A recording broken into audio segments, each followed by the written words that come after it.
The reasons for tension between states parties to the treaty are numerous, are significant, are serious.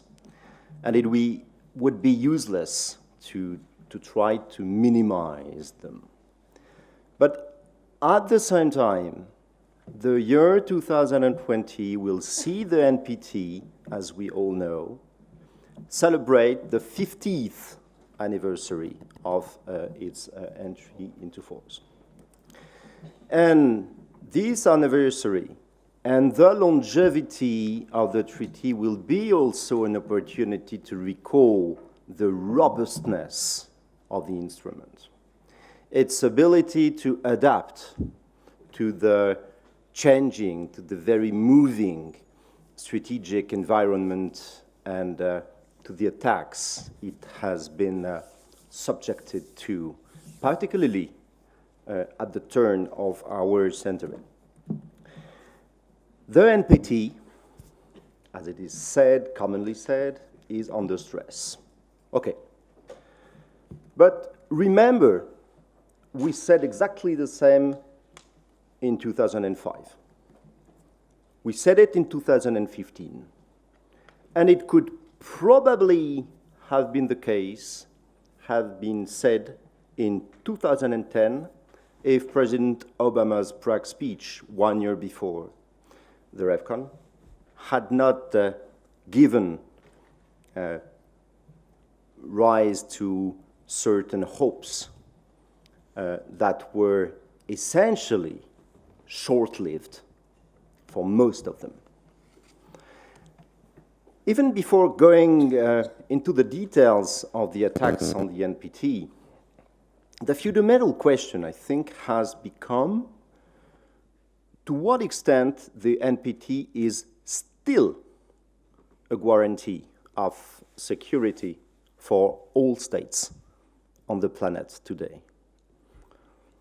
I'm also talking about Israel, India, and Pakistan.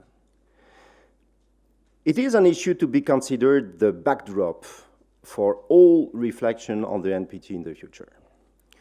And asking such a question is not a modest or a discreet or an indirect way of to imply that the NPT is no longer a security instrument.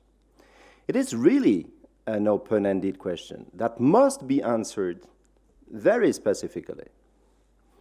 And I don't want to be provocative, but by comparison, to have or not to have a final document approved by consensus at the end of the 2020 REVCON is not a relevant issue at all. And even on the contrary, in its history, the NPT review process has, as we know, often made more progress when no final document could be agreed upon by consensus, which is very much understandable, by the way, but this is another story.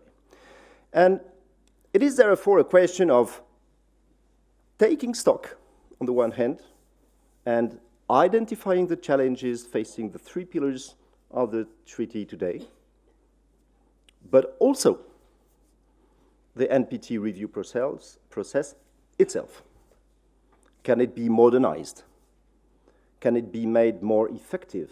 Can it be made more productive? Here in Brussels, the question, I mean, for us, Europeans, is the following.